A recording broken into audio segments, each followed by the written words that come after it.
Hey everyone, today I'd like to talk about Miss Peregrine's Home for Peculiar Children, written by Ransom Riggs.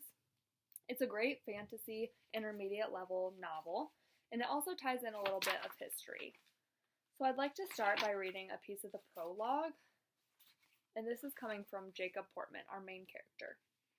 I had just come to accept that my life would be ordinary when extraordinary things began to happen. The first of these came as a terrible shock, and like anything that changes you forever, split my life into halves, before and after.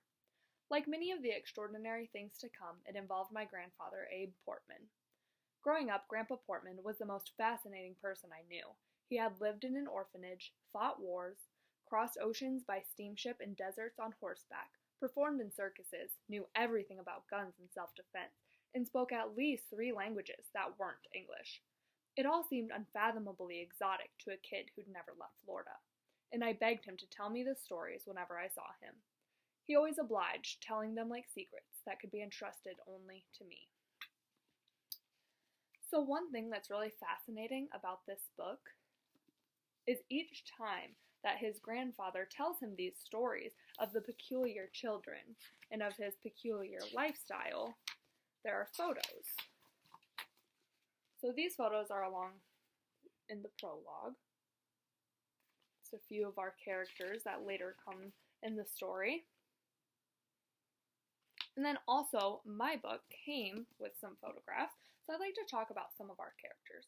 So we have Jacob, who's our main character. He goes on an amazing journey to find out if his grandfather's stories are true. Then he comes along the peculiar children. Now these are all of the people that his grandfather told him about when he was younger. This is Hugh. He has bees living inside of him. Victor, who's unbelievably strong. This is Olive. She's one of the youngest of the peculiar children. She's a levitating girl. And here we have Miss Peregrine. She's the head mistress of the orphanage. So while Jacob loves all of these stories and fascinating tales that his grandfather tells him, whether it be about World War II and overcoming a lot of different tragedies as a young Jewish boy, or if it's about man-eating monsters and living in a secret home with many different peculiar children. As Jacob grows older, he cherishes the stories of the war, but he begins to outgrow the fantasy stories, so he calls it, of the peculiar children and secret home. And it's not until a horrific family tragedy that our 16-year-old Jacob goes on a journey to a remote island just off the coast of Wales. Here he discovers the crumbling ruins of Miss Peregrine's home, and as he's traveling through the house and looking at all the bedrooms and going down the hallways, he gets a weird feeling that even though seemingly very impossible, he thinks that maybe they're still alive.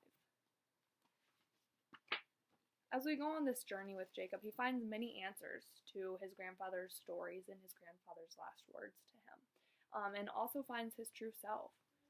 So do you think that you would believe your grandfather as a young child about all of these peculiar stories? And would you have the courage to go on a journey and explore these secrets?